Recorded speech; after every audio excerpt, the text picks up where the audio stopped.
Hai Buciners, selamat datang kembali di Bucin Film. Kali ini kita akan membahas sebuah film yang berjudul Ip Man. Film Ip Man ini mengambil latar waktu pada tahun 1930-an di Foshan, Cina. Foshan dikenal sebagai area yang banyak berkembang seni bela diri. Di sana, Ip Man menjalani hidup sebagai salah satu di antara ahli bela diri. Sebelum membahas film ini lebih lanjut, jangan lupa di like dan di subscribe ya. Kalau sudah, ayo kita bahas film ini bersama-sama.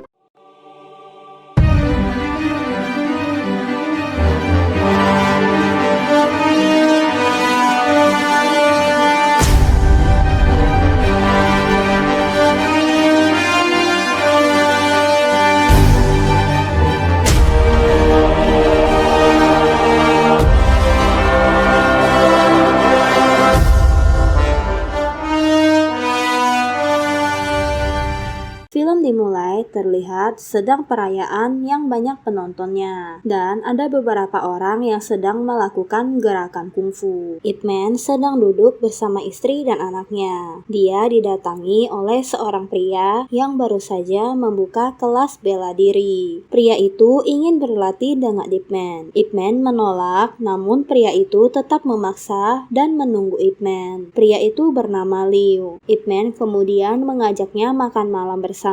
Ip Man kemudian menyuruh pelayannya menutup pintu rumahnya. Ada seorang pria yang sedang berusaha mengambil layangan yang tersangkut pada sebuah pohon. Ip Man dan Liu mulai melakukan pertarungan. Pria yang sedang mengambil layangan tanpa sengaja menonton pertarungan mereka. Ip Man berhasil mengalahkan Liu. Liu berterima kasih kepada Ip Man dan memintanya untuk menyembunyikan kekalahannya. Pria yang mengambil layangan itu menceritakan kepada orang-orang soal pertarungan Ip Man dan Liu. Dia memberitahu kalau Liu kalah dalam pertarungannya dengan Ip Man. Dia bahkan menghina guru Liu. Ip Man mendatangi sebuah tempat makan untuk bertemu dengan sahabat baiknya. Seorang pelayan di sana memberitahu kalau dia mendengar kabar kalau dia mengalahkan guru Liu. Ternyata pria yang bercerita adalah adik dari pemilik restoran itu sendiri. Guru Liu mendatangi para muridnya dan salah satu muridnya memberitahu kalau dia mendengar kabar soal guru Liu kalah dari Ip Man. Guru Liu menjadi sangat marah dan menanyakan siapa yang memberitahu. Muridnya bilang yang memberitahu adalah tuan dari restoran. Sahabat dari Ip Man mengajaknya bekerja sama di dalam bisnisnya. Namun Ip Man menolak karena dia bilang dia tidak mengerti bisnis. Liu mendatangi restoran itu dan marah-marah. Pria yang mengambil layangan itu bernama Yuan. Dia didatangi oleh guru Liu. Guru Liu marah dan bilang kalau reputasinya rusak karenanya. Yuan tidak mengakui kesalahannya dan memberitahu kalau ada Ip Man di restorannya dan menyuruh mereka berduel lagi. Guru Liu bilang Ip Man harus membersihkan namanya. Seorang petugas keamanan datang dan bilang kalau Ip Man adalah berandalan dan selalu berantem. Dia kemudian mengeluarkan pistolnya di depan Ip Man. Ip Man menjatuhkan seluruh pelurunya ke lantai, lalu Ip Man bilang dia adalah manusia beradab dan memang kadang agak berisik. Pemilik restoran itu mencoba berduel dengan Ip Man. Istri dari Ip Man merasa kecewa dan marah karena Ip Man hanya memperhatikan temannya dan melupakan anaknya. Istri Ip Man memberitahunya untuk menghabiskan waktu dengan putranya dibandingkan dengan teman-temannya. Ip Man kemudian melihat gambar yang dibuat oleh putranya.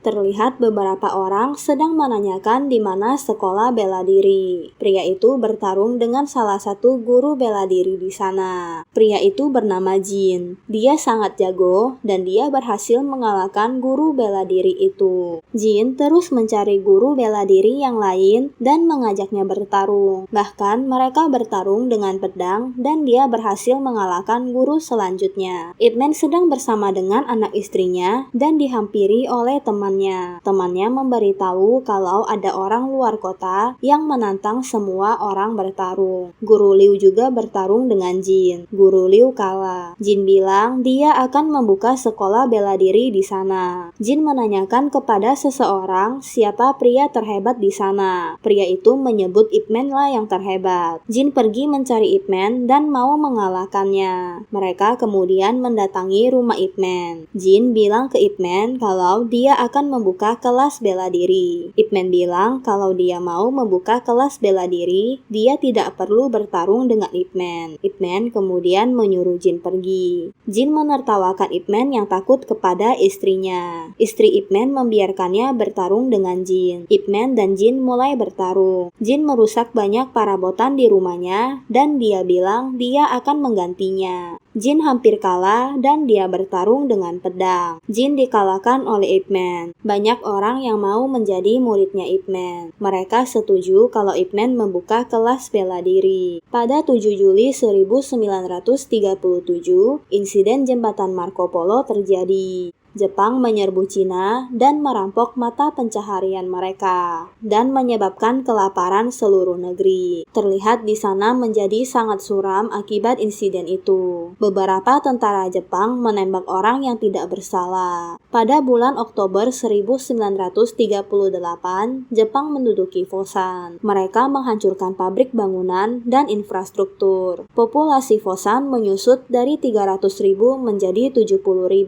Di seluruh kota hanya selusin pabrik yang masih beroperasi. Kediaman Ip Man disita dan dijadikan markas tentara Jepang. Keluarga Ip Man menjadi tunawisma dan hidup dalam kesengsaraan. Ip Man sedang memotong kayu. Mereka kehabisan beras. Ip Man menukarkan arlojinya dengan beras. Ip Man bertemu dengan sahabatnya yang pernah mengajaknya berbisnis. Pabriknya masih beroperasi. Rekannya memilih Ip Man menjadi pemegang saham dalam pabrik. Ip Man pernah meminjamkan duitnya kepada sahabatnya untuk membuka pabriknya saat itu. Ip Man menyuruhnya untuk mengembalikan saat sudah ada untung. Ip Man diajak makan siang bersama dengan sahabatnya, namun Ip Man menolak. Ip Man memilih kembali ke rumahnya dan makan dengan anak dan istrinya. Ip Man merawat istrinya yang sedang sakit. Dia mulai mencari kerja untuk menghidupi anak dan istrinya. Dia mencoba melamar di banyak tempat namun tidak diterima. Terlihat banyak orang yang meminta pekerjaan. Ip Man dipilih untuk ikut. Ip Man bekerja di tempat batu bara. Dia bekerja keras untuk menghidupi keluarga kecilnya. Saat Ip Man dan yang lain sedang beristirahat, tentara Jepang mendatangi tempat itu. Seorang pria bilang kalau kolonel Jepang menghargai bela diri. Beliau tahu kalau Fosan terkenal dengan kungfu. Dia mencari seniman bela diri Cina yang ingin bertanding dengan Jepang. Saat ditanya siapa yang mau, mereka hanya terdiam. Saat diberitahu kalau yang menang akan mendapatkan beras, orang-orang di sana mulai mau ikut. Ip Man mencoba menghentikan temannya, namun dia gagal. Banyak orang yang mengantri untuk bertarung. Seorang jenderal akan melawan 3 orang. Dia ingin memperlihatkan hebatnya kungfu Jepang. Jenderal itu sangat kuat. Teman Ip Man yang bernama Lin terus bangkit untuk melawan jenderal itu. Lin terluka sangat parah dan dia tewas. Ip Man menemukan kaleng yang dicari-cari oleh Lin. Namun dia tidak menemukan Lin di sana. Ip Man menanyakan Lin, namun pria itu bilang dia tidak tahu. Pria itu datang dan mengajak orang bertarung lagi dengan Jepang. Ip Man bergabung dan banyak orang ikut karena Ip Man mau ikut. Ip Man sampai ke lokasi pertarungan. Terlihat Guru Liu melawan 3 orang Jepang sekaligus. Guru Liu kalah saat melawan 3 orang itu. Awalnya dia berhasil saat melawan 1 orang dan dia berhasil mendapatkan sekarung beras. Saat kalah melawan 3 orang, dia ditembak oleh Jepang. Ip Man marah dan menanyakan kenapa mereka menembaknya. Jenderal tentara juga menanyakan kepada bawahannya kenapa menembaknya. Rekannya bilang karena dia kalah namun dia masih mengambil berasnya. Ip Man merasa kesal karena dia melihat Guru Liu ditembak. Dia ingin dengan cepat bertarung. Dia menanyakan apakah Lin mati saat bertarung dan ternyata benar. Ip Man sangat marah. Ip Man bilang dia ingin melawan 10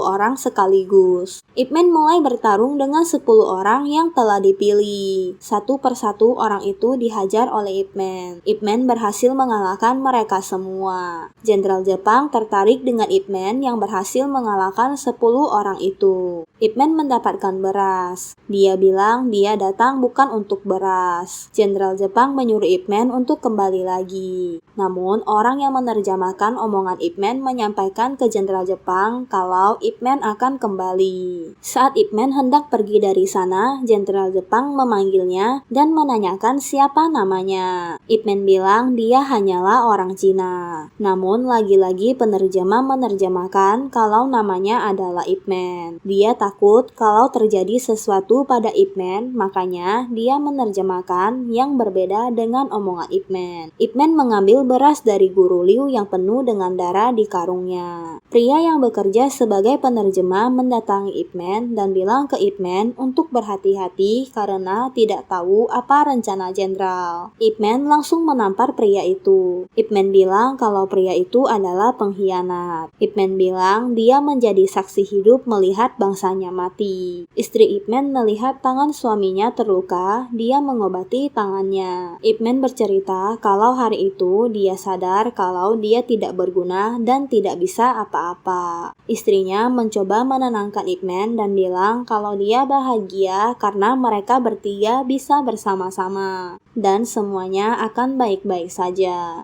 Jin dan yang lain merampok mobil. Terlihat ada adik Lin di sana yang kabur saat dia bertengkar dengan Lin karena dia membocorkan kekalahan guru Liu. Jin mendatangi bos kapas yang tidak lain adalah sahabat Ip Man. Jin mencari siapa bos pabrik itu. Jin menyerang sahabat Ip Man. Jin bilang dia barusan merampok barangnya. Dia menyuruh bos itu membelinya lagi pada Jin. Bos itu bilang dia tidak punya duit. Jin kemudian memukulnya. Anak dari bos itu datang dan menyuruhnya jangan mengganggu ayahnya. Anaknya juga dipukul. Mereka terus memukul bos itu dan meminta duit. Bos itu bilang dia belum menjual apapun dan tidak ada duit. Anak dari bos itu mencari Ip Man dan memberitahu Ip Man kalau ayahnya dipukul. Dia meminta bantuan Ip Man. Ip Man dengan cepat mengikutinya. Saat Ip Man sampai, ternyata mereka telah pergi dari sana. Rekan Ip Man bilang seharusnya dia belajar kungfu dari Ip Man karena dia baru sadar kalau kungfu itu penting. Karyawan di sana semuanya minta diajarkan kungfu. Ip Man mulai mengajar mereka semua kungfu. Jenderal menanyakan kenapa Ip Man belum kembali. Dia menyuruh anak buahnya mencari Ip Man. Penerjemah itu bilang dia tidak tahu di mana Ip Man. Kemudian dia dipukul. Saat sedang bermain dengan anak-anak, penerjemah itu mendatangi Ip Man. Dia memberitahu kalau jenderal ingin bertarung dengannya. Ip Man menyuruhnya pergi. Ternyata penerjemah itu datang dengan tentara Jepang. Dengan cepat, Ip Man menyelamatkan putranya. Tentara itu hendak mendekati istri Ip Man yang cantik. Ip Man langsung menyerangnya. Dia menyerang semua tentara yang berada di rumahnya. Ip Man mengajak anak dan istrinya pergi dari sana sebelum orang-orang Jepang kembali mencari mereka. Penerjemah itu dipukul sampai babak belur karena membiarkan Ip Man kabur. Penerjemah itu membantu Ip Man bersembunyi di rumahnya. Ip Man berterima kasih kepadanya. Chuan, sahabat Ip Man, sudah berencana untuk kabur ke Hong Kong. Para karyawan Chuan sudah jago kungfu dan melawan anak buah Jin. Ip Man datang dan membantu mereka semua. Jin hanya terdiam melihat ada Ip Man. Saat Jin mengajak untuk melawan Ip Man, mereka semua menggunakan senjata. Jin mengakui kekalahannya dan pergi. Ip Man mendatangi Yuan, adik dari Lin. Ip Man memberikan kaleng dari Lin. Namun Yuan membuangnya dan menyuruhnya jangan membicarakan tentangnya.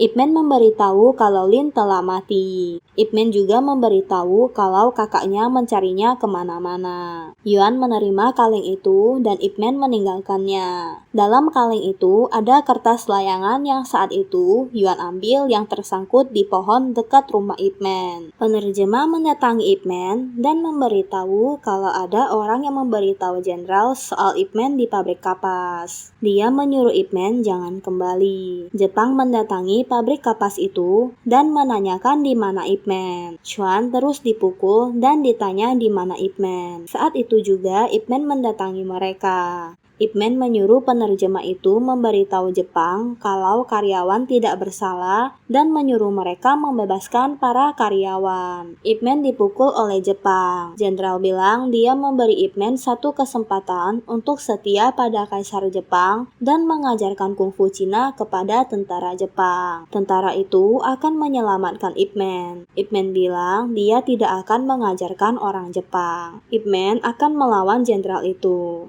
Penerjemah menerjemahkan kalau Ip Man akan memikirkan tentang itu. Ip Man menyuruh Chuan untuk membawa istri dan anaknya kabur. Sementara Ip Man dibawa oleh tentara Jepang. Jenderal Jepang itu sangat percaya diri dan bilang dia akan menang. Jenderal membawakan makanan untuk Ip Man. Jenderal masih berusaha meminta Ip Man mengajari mereka bela diri. Ip Man bilang kalau Jepang menyerang rakyat mereka dan membunuh orang-orangnya. Ip Man mengembalikan makanan itu. Chuan membawa paksa istri dan anak Ip Man. Ip Man bertanding dengan jenderal. Mereka akan melakukan turnamen adil bagi dua negara. Anak buah jenderal bilang dia akan tetap membunuh Ip Man walaupun nanti dia menang. Penerjemah menyuruh Ip Man untuk membiarkan jenderal menang agar Ip Man bisa tetap hidup. Ip Man mulai melakukan pertarungan dengan jenderal Jepang. Ip Man terus-terusan menghajar jenderal Jepang. Istri Ip Man datang menonton pertandingan mereka